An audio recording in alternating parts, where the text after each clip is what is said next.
কুমিল্লায় যৌথ বাহিনীর অভিযানে যুবদল নেতার মৃত্যু ঘিরে ক্ষোভ। কিন্তু গ্রেপ্তার করে ভয়াবহ টর্চার করে মেরে ফেলে বাপ্পার কাছে ফেরত দেওয়া, এটা এই আমলে হবে কেন? যারা এই ঘটনা ঘটিয়েছে তাদেরকে অবশ্যই বিচারের আওতায় নিয়ে আসতে হবে। ক্যাম্প কমান্ডার প্রত্যাহার, দ্রুত তদন্তের নির্দেশ সরকারের। দেশ পুনর্গঠনই বিএনপির একমাত্র লক্ষ্য, ঐক্যবদ্ধ থাকার ডাক তারেক রহমানের। স্বৈরাচারের দোসরদের রুখে দেওয়ার আহ্বান। ঐক্যবদ্ধ থেকে দেশের মানুষকে দিক নির্দেশনা দিতে হবে। ভাষা শহীদের রক্তই অভ্যুত্থানের শক্তি, ঐতিহাসিক গভীরতায় ঐক্যবদ্ধ জাতি। বইমেলা উদ্বোধন করে প্রধান উপদেষ্টা। বরকত সালাম রফিক জব্বারের বুকের রক্তে যে অঙ্গীকার মাখা ছিল, তাতে ছিল জুলাই অভ্যুত্থানকে নিশ্চিত করার মহা বিস্ফোরক শক্তি। বিশ্ববিদ্যালয়ের দাবিতে তিতুমির কলেজের সামনে শিক্ষার্থীদের ব্যারিকেড। ঢাকা উত্তর সিটি এলাকা অবরোধের হুঁশিয়ারি। আখিরি মোনাজাতে বিশ্ব ইজতেমার প্রথম পর্বে সমাপ্তি হচ্ছে আগামীকাল। তুরাগ তীরে আম বয়ানে সমাবেত লাখো মুসল্লি। চতুর্থ পর্যায়ে 3 জিম্মির বিনিময়ে মুক্তি পেল 183 ফিলিস্তিনি। লেবাননে যুদ্ধবিরতি লঙ্ঘন করে ইসরায়েলের হামলা। এবং বিপিএল এ ক্রিকেটারদের পারিশ্রমিক দ্রুত পরিশোধ না হলে আইনি ব্যবস্থা বললেন ক্রীড়া উপদেষ্টা। মান ক্ষুণ্ণ হয়েছে, মানছেন বিসিবি সভাপতি।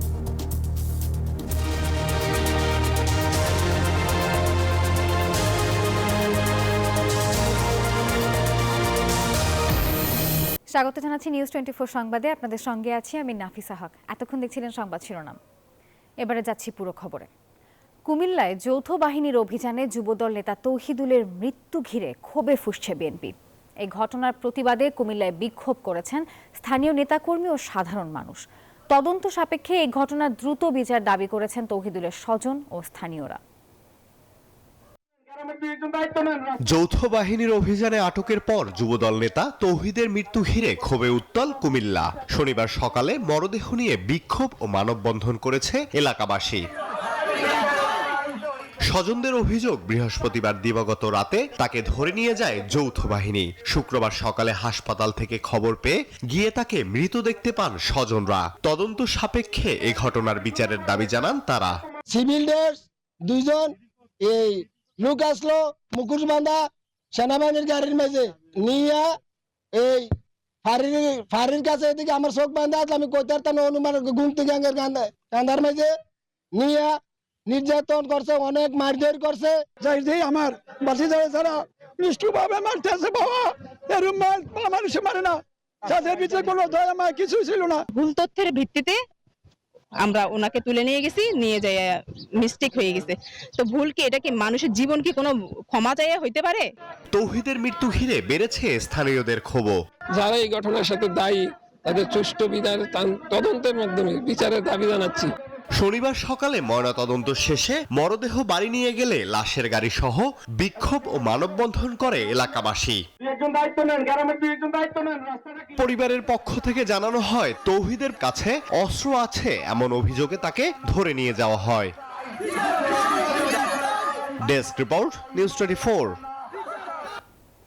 কুমিল্লায় যৌথ বাহিনীর হাতে যুবদল নেতার মৃত্যুর ঘটনায় ক্ষোভ এবং সেই সাথে উদ্বেগ জানিয়েছে বিএনপি। দলটির নেতারা বলছেন, অন্তর্বর্তী সরকারের আমলে বিচার বহির্ভূত হত্যাকাণ্ড জনমনের শঙ্কা তৈরি করবে। মানুষ আর বিচার বহির্ভূত হত্যাকাণ্ড দেখতে চায় না উল্লেখ করে নেতারা বলেন, বিএনপি দেশের ন্যায় বিচার ও আইনের শাসন দেখতে চায়। শনিবার রাজধানীতে আলাদা অনুষ্ঠানে তারা এসব কথা বলেন। মাঘের প্রায় শেষ লগ্নে নিম্ন আয়ের মানুষের মাঝে শীতবস্ত্র বিতরণ করে ঢাকা মহানগর উত্তর বিএনপি। উত্তরার 13 নম্বর সেক্টর খেলার মাঠে শীতবস্ত্র নিতে ভিড় করেন কয়েকশো মানুষ। অনুষ্ঠানে যোগ দেন বিএনপি মহাসচিব মির্জা ফখরুল ইসলাম আলমগীর। এ সময় কুমিল্লায় যুবদল নেতার মৃত্যুর ঘটনায় মির্জা ফখরুল বলেন, জনগণ দেশে আর কোনো বিচার বহির্ভূত হত্যাকাণ্ড দেখতে চায় না। আমরা পরিষ্কার করে বলতে চাই, এই ধরনের ঘটনা যেন পুনরাবৃত্তি না হয়। যারা এই ঘটনা ঘটিয়েছে তাদেরকে অবশ্যই বিচারের আওতায় নিয়ে আসতে হবে। আমরা আর এক্সট্রা জুডিশিয়াল কিলিং দেখতে চাই না, আমরা আর গুম হতে দেখতে চাই না। আমরা বাংলাদেশে একটা আইনের শাসন দেখতে চাই, আমরা ন্যায় বিচার দেখতে চাই, আমরা আর মানুষের সাধারণ মানুষের উপর কোনো অত্যাচার করা দেখতে চাই না বন্ধুগণ। এদিকে নয়াপল্টনে এক অনুষ্ঠানে আওয়ামী লীগের মতো ডক্টর ইউনূসের আমলে এমন হত্যাকাণ্ড কেন সে প্রশ্ন তোলেন বিএনপি নেতা রিজভী। কুমিল্লার যুবদলের একটা ছেলেকে ধরে নিয়ে গিয়ে তাকে যখন ফেরত দিচ্ছে আইন শৃঙ্খলা বাহিনী, তখন তাকে মৃত ফেরত দিচ্ছে। তো ডক্টর ইউনূস সাহেবের আমলে এই ঘটনা ঘটবে কেন? তার সময় যদি শেখ হাসিনার সরকারের বিভিন্ন দুষ্কর্ম এবং অত্যাচারের পুনরাবৃত্তি হয়, তাহলে তো হোঁচট খাবে জনগণ। কুমিল্লায় যুবদল নেতা হত্যার ঘটনায় দেশের মানুষ হতাশ হয়েছে বলেও অভিযোগ করেন রিজভী। সংখ্যা কিন্তু দিন দিন আমাদের বাড়ছে। ফজলে রাব্বি সৌরভ, নিউজ 24, ঢাকা। এদিকে কুমিল্লায় আটক যুবদল নেতার মৃত্যুর ঘটনায় উচ্চপদস্থ তদন্ত কমিটি গঠন করা হয়েছে। একই সঙ্গে তাৎক্ষণিকভাবে সংশ্লিষ্ট সেনা ক্যাম্পের ক্যাম্প কমান্ডারকে প্রত্যাহার করা হয়েছে। শনিবার এক বিজ্ঞপ্তিতে এসব তথ্য জানিয়েছে আন্তঃবাহিনী জনসংযোগ পরিদপ্তর আইএসপিআর। বিজ্ঞপ্তিতে বলা হয়, গত 31 জানুয়ারি রাত ৩টায় সুনির্দিষ্ট অভিযোগের ভিত্তিতে যৌথ বাহিনীর অভিযানে তৌহিদুর রহমানকে আটক করা হয়।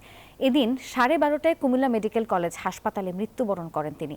আইএসপিআর জানায়, অনাকাঙ্ক্ষিত ও দুঃখজনক এই ঘটনা তদন্তে যথাযথ পদক্ষেপ গ্রহণ করা হয়েছে।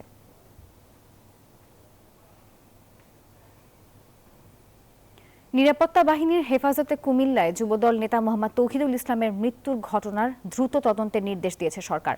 শনিবার প্রধান উপদেষ্টার প্রেস উইংয়ের এক বিবৃতিতে সরকারের এই নির্দেশনার কথা জানানো হয়েছে। বিবৃতিতে উল্লেখ করা হয়, অন্তর্বর্তী সরকার নিরাপত্তা বাহিনীর হেফাজতে নির্যাতন ও হত্যার কঠোর নিন্দা জানায়। জাতীয় জীবনের প্রতিটি ক্ষেত্রে মানবাধিকারের সুরক্ষা নিশ্চিত করাই সরকারের অন্যতম লক্ষ্য বলেও জানানো হয়েছে বিবৃতিতে। কুমিল্লায় যৌথ বাহিনীর হেফাজতে যুবদল নেতা নিহতের ঘটনায় জড়িতদের চিহ্নিত করে দ্রুত বিচার নিশ্চিত করার দাবি জানিয়েছে বাংলাদেশ ছাত্র ফেডারেশন। শনিবার সন্ধ্যায় ঢাকা বিশ্ববিদ্যালয়ের রাজু ভাস্কর্যের সামনে বিক্ষোভ সমাবেশ ও মশাল মিছিল করে এই দাবি জানান তারা। এই হত্যাকাণ্ডের সাথে ফ্যাসিস্ট দোসরদের সম্পৃক্ততা রয়েছে উল্লেখ করে সেনাবাহিনীর ম্যাজিস্ট্রেসি ক্ষমতা প্রত্যাহারের দাবিতে বিক্ষোভ সমাবেশ করে গণতান্ত্রিক ছাত্রজোট।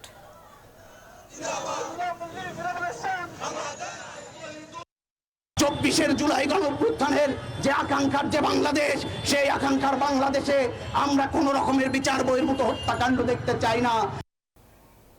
বিএনপির একমাত্র লক্ষ্যই হলো দেশকে পুনর্গঠন করা। আর এজন্য বিএনপির সবাইকে ঐক্যবদ্ধ থাকতে হবে, পাশাপাশি সঙ্গে রাখতে হবে গণতন্ত্রকামী রাজনৈতিক দলগুলোকে। এসব মন্তব্য করেছেন বিএনপির ভারপ্রাপ্ত চেয়ারম্যান তারেক রহমান।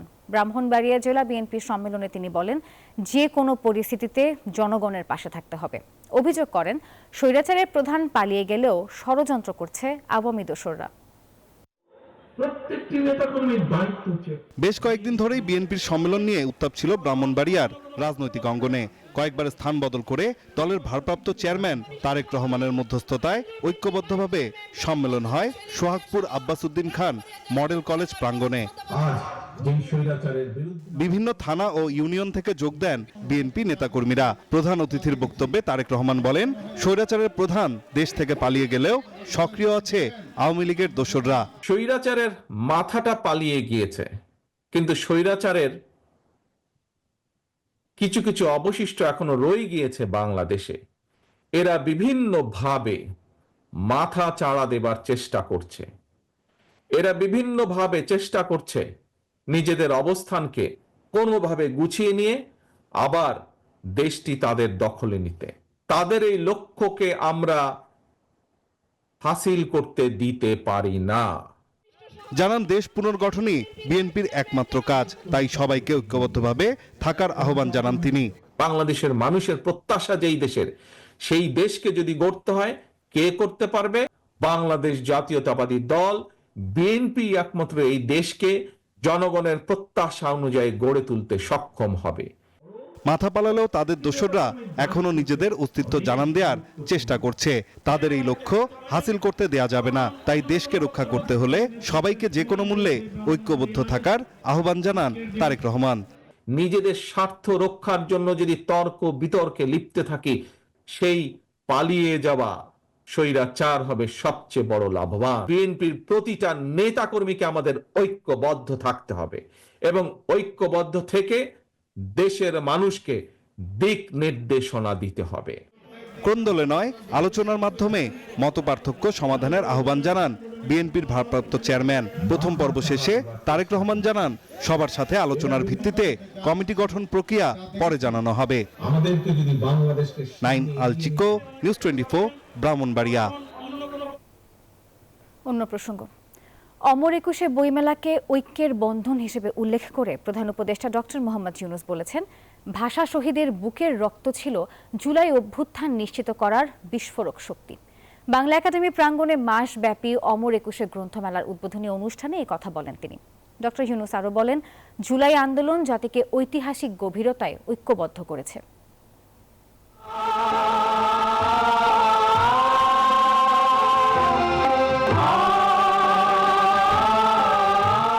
বাংলা ও বাঙালির অদম্য গৌরব অমর একুশে বইমেলা ফিরে এলো বর্ণমালার চিরায়ত অহংকারে।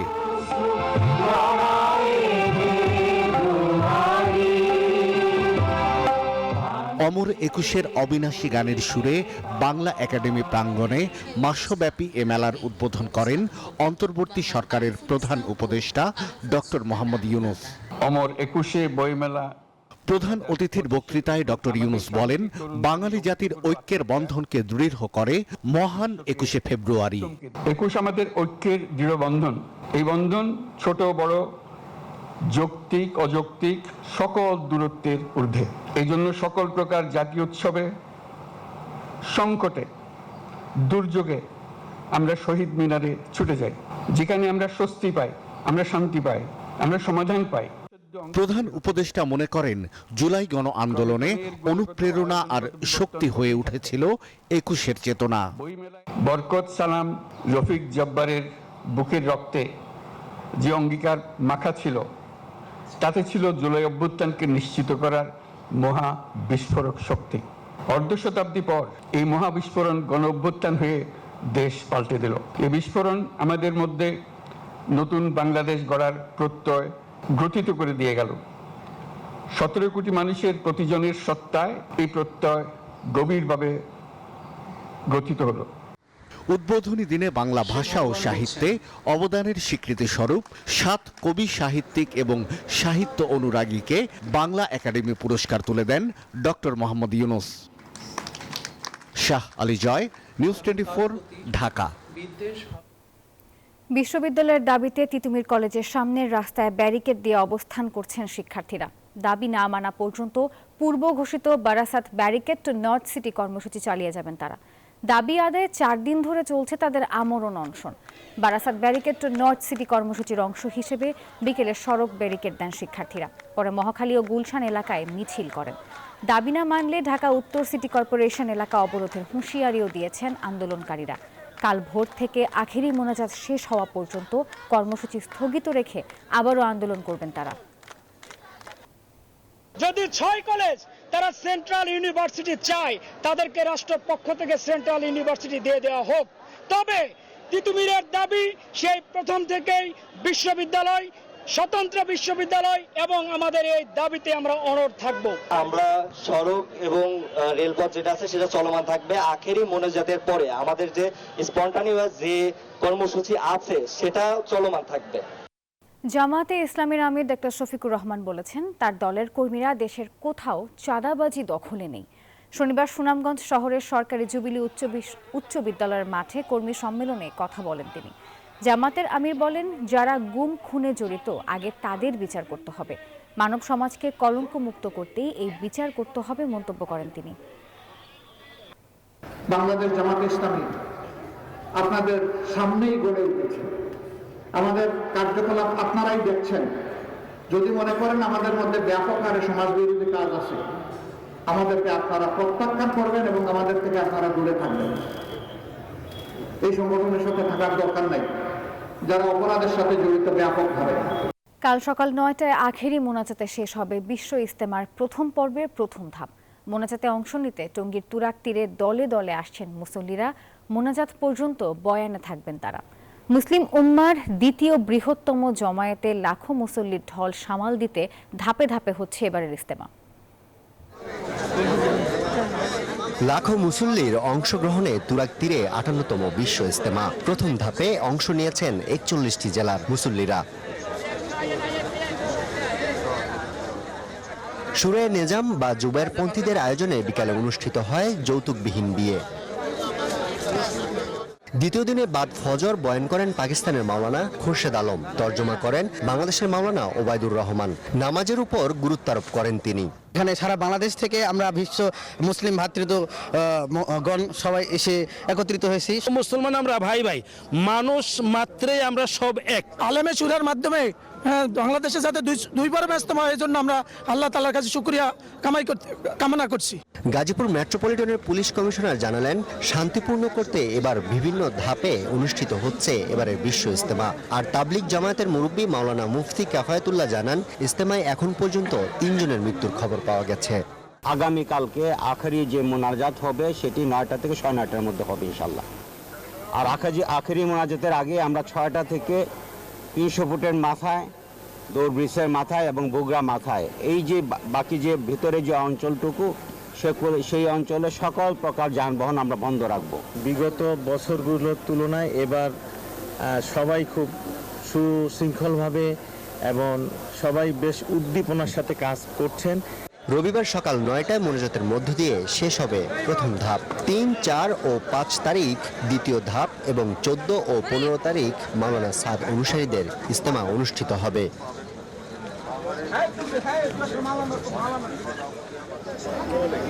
দাওয়াতি কাজের মাধ্যমে সারা বিশ্বে ইসলামের শান্তির বার্তা কিভাবে পৌঁছে দেয়া যায় সেই পরামর্শ দেয়া হয় এই জমায়েত থেকে।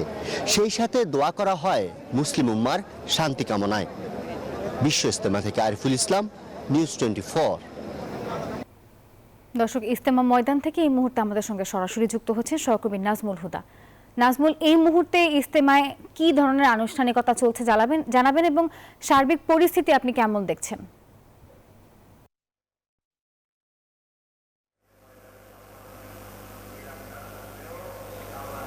নাফিজা, আপনাকে ধন্যবাদ। আপনি যেমনটি বলছেন, এবং এই মুহূর্তে রয়েছি টুঙ্গীর তুরাগ তীরের এবং অবস্থিত যে বিশ্ব ইজতেমার ময়দান এবং 58তম যে বিশ্ব ইজতেমার যে প্রথম ধাপ, সেটা কিন্তু আগামীকাল আখিরি মোনাজাতের মধ্য দিয়ে শেষ হবে। এবং আমরা যদি একটু দেখাতে চাই যে ধর্মপ্রাণ মুসলমানরা কিন্তু আসতে শুরু করেছে আখিরি মোনাজাতে অংশ নিতে, এবং এখনও কিন্তু বয়ান চলছে এবং বয়ান শেষেই কিন্তু নামাজে দাঁড়াবে, যেহেতু এশার নামাজ কিছুক্ষণের মধ্যেই হবে এবং লাইন তৈরি করছে। এবং সেখান থেকে আসলে বলা হচ্ছে যে যেহেতু দিনের বিভিন্ন বিষয় নিয়ে এবং দিনের রাস্তায় কিভাবে বের হবে এবং হেদায়েতের কথা বলা হয়েছে। এবং ভারতের হিন্দুস্তান থেকে যে আকবর শরীফ তিনি বয়ান করেছেন এবং মাগরিবের পর থেকে এখন পর্যন্ত তিনি বয়ান করেছেন এবং বাংলা কিন্তু অনুবাদ করেছে মাওলানা নুরুর রহমান। তিনি এখানে বাংলায় বিভিন্ন অনুবাদ করেছেন এবং একই কথা বারবার বলেছেন যে অন্যান্য বছরের তুলনায় এবার কিন্তু যে বিশ্ব ইজতেমার যে বলা হচ্ছে যে শান্তিপূর্ণভাবে এখন পর্যন্ত হয়েছে এবং মহাসড়ক জুড়ে কিন্তু পুলিশ কয়েকটি স্তরে, মোনাজাতকে ঘিরে কয়েকটি স্তরে কিন্তু আর কিছুক্ষণ পরেই সড়ক বন্ধ করে দিবে মহাসড়ক। এবং আমরা দেখেছি যে ট্রেনের যে শিডিউল, সেটা নিয়েও কিন্তু আজকে কিভাবে ট্রেন কতক্ষণ পরপর আসবে আখিরি মোনাজাতে অংশ নিতে, সেই বিষয় নিয়ে কিন্তু পুলিশ এবং কথা বলেছে। এবং নৌপথেও কিন্তু আমরা দেখেছি যে পুলিশ মোতায়েন রয়েছে, সেই নৌপথেও কিন্তু অতিরিক্ত পুলিশ এবং কিভাবে তারা নৌকা দিয়ে আখিরি। নাজমুল, আপনাকে ধন্যবাদ। দেশে প্রথমবারের মতো 8টি ব্র্যান্ড নিয়ে কেনাকাটায় বিশাল মূল্য ছাড়ে বসুন্ধরা সিটি শপিং মলে শুরু হয়েছে ক্লিয়ারেন্স সেল ক্যাম্পেইন। আর এই অফার লুফে নিতে ভিড় জমিয়েছেন ক্রেতারা। প্রথম দিনেই ক্রেতাদের সাড়া পেয়ে উচ্ছ্বসিত দোকানিরা। এই আয়োজনের উদ্বোধন করেন বসুন্ধরা গ্রুপ BCDL এর ডেপুটি ম্যানেজিং ডাইরেক্টর ক্যাপ্টেন অবসরপ্রাপ্ত শেখ এহসান রেজা। শীতের হিমশীতলতা থেকে বসন্তের ঝরাপাতার উৎসব যখন আগমনী বার্তা দিচ্ছে, এমন সময়ে সবার উৎসবের কেনাকাটা আরও জমজমাট করতে চোখ ধাঁধানো সব অফার নিয়ে বসুন্ধরা সিটি শপিং মলে শুরু হয়েছে ক্লিয়ারেন্স সেলস ক্যাম্পেইন। শনিবার ঢাকার পান্থপথে বসুন্ধরা সিটি শপিং মলে এই আয়োজনের উদ্বোধন করেন বসুন্ধরা গ্রুপ BCDL এর deputy managing director captain Sheikh Ehsan Reza. এ সময় তিনি বলেন, ক্রেতা দর্শনার্থীদের আগ্রহী করে তুলতে ও কেনাকাটা সহজ করতেই এই আয়োজন। বসুন্ধরা সিটি শপিং মলে অবস্থিত যেসব বাংলাদেশীয় ক্লোদিং ব্র্যান্ডগুলো আছে, এরা প্রতি বছরই বছরের শুরুতে অথবা বছরের শেষে, রোজার আগে, ঈদের আগে একটা বড় হিউজ ডিসকাউন্টে একটা ক্লিয়ারেন্স সেলস দেয়। এই গ্রাহকদেরকে যাতে এই ডিসকাউন্ট সম্পর্কে জানতে পারে, এই গোলটাই মাথায় রেখে আমাদের 8টা ক্লোদিং ব্র্যান্ডের পার্টনারশিপে আমাদের আজকের এই উদ্যোগ। কম টাকায় জমজমাট অফারে পণ্য কিনতে পেরে আনন্দিত ক্রেতারা। বলছেন, মানসম্মত আধুনিক বাহারি পোশাক ও জিনিসপত্র ক্রয়ের ক্ষেত্রে পছন্দের তালিকার শীর্ষে বসুন্ধরা সিটি শপিং কমপ্লেক্স। যে ডিসকাউন্টের অফারটা করেছে আমি অ্যাভেল করেছি, যে আমার হাতে এই সবগুলো আমি কিনেছি, প্রায় 10,000-এর মতো অলরেডি কিনেছি, আরও কেনার ইচ্ছা আছে, ঘুরতেছি। প্রথম এখানে এই যে এলাম, এসে দেখে খুব ভালো লাগছে, মনে হচ্ছে বেশ কিছু জিনিসই কিনবো। বসুন্ধরাটা আমার মনে হয় বাংলাদেশের সবচেয়ে বেস্ট একটা শপিং মল। 8টা ব্র্যান্ড এখানে, তো সবার কোলাবোরেশন হচ্ছে, যেহেতু খুব ভালো হচ্ছে আর কি। টানা 10 দিন ব্যাপী এই আয়োজনে অংশ নেন দেশসেরা 8টি ব্র্যান্ড। অংশগ্রহণকারী ব্র্যান্ডগুলোর মধ্যে রয়েছে মেন্স ওয়ার্ল্ড, ক্ল্যাভ house, caption, splash, freeland, Vogue by Prince, curious এবং ইনফিনিটি। বসুন্ধরা সিটির লেভেল 1-এর অ্যাট্রিয়ামে এই অফার চলবে আগামী 10 ফেব্রুয়ারি পর্যন্ত। শাহরিয়ার কবির, নিউজ 24, ঢাকা। এবারে জানিয়ে দিব অর্থ বাণিজ্য সংবাদ।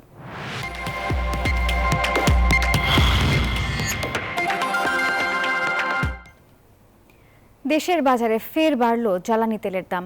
ডিজেল ও কেরোসিনের দাম 1 টাকা বাড়িয়ে 105 টাকা নির্ধারণ করা হয়েছে। এছাড়া পেট্রোল অকটেনের দামও বাড়ানো হয়েছে 1 টাকা করে। ভোক্তারা বলছেন, মূল্য ওঠানামা করলে বাড়ে ভোগান্তি, যোগ হয় বাড়তি খরচ। এদিকে জ্বালানি বিশেষজ্ঞ অর্থনীতিবিদরা বলছেন, গণশুনানি না করেই জ্বালানি তেলের দাম বাড়িয়েছে সরকার, যার সরাসরি প্রভাব পড়বে অর্থনীতিতে। জেলা প্রতিনিধিদের সাথে নিয়ে বিস্তারিত জানাচ্ছেন রিয়াজ সুমন।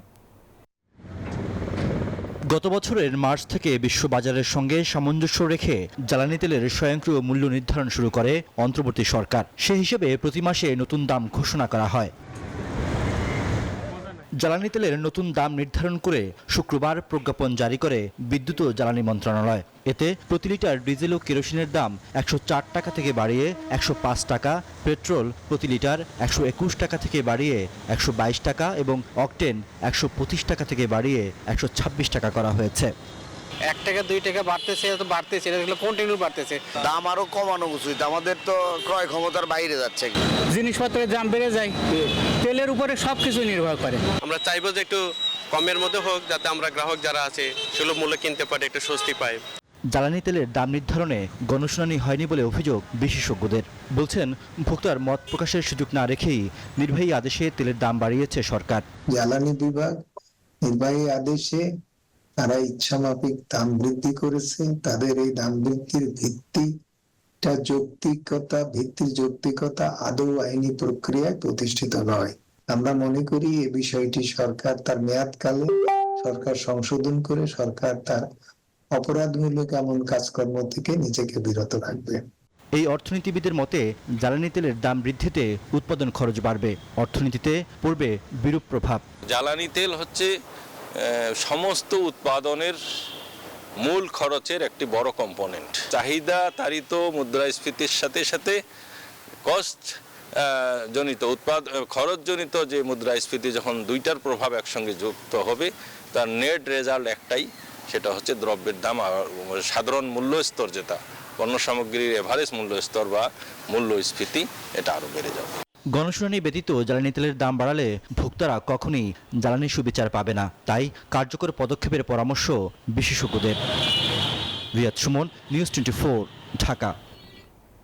বিপিএলের ক্রিকেটারদের পারিশ্রমিক ইস্যু দ্রুত সমাধান না হলে আইনি পদক্ষেপ নেওয়া হবে বলে জানিয়েছেন যুব ও ক্রীড়া উপদেষ্টা আসিফ মাহমুদ সজীব ভূঁইয়া। এদিকে বিপিএলের নানা সমালোচিত ঘটনা আগামী আসরের জন্য শিক্ষা হিসেবে দেখছেন বিসিবি সভাপতি ফারুক আহমেদ। আমার দিক থেকে আমরা যেই সত্যানুসন্ধান কমিটি করেছি, এই কমিটি খুঁজে বের করবে যে যেই দলগুলোর আসলে এই সামর্থ্য ছিল না, তারা কিভাবে আসলে এখানে আসলো। এবং আমি আজকে রাজশাহীর মালিকের সাথেও কথা বলেছি এবং আমি স্পষ্টভাবে বলেছি যে আপনি যদি এটা পে করতে ব্যর্থ হন, তাহলে আমাদেরকে আইনি প্রক্রিয়ায় যেতে হবে। তাকে অ্যাকাউন্টেবল করা হবে, যার ফেসবুক থেকে ব্যাপারটা সে লিখেছে, এটা তার পার্সোনাল একটা স্ট্যাটাস ছিল।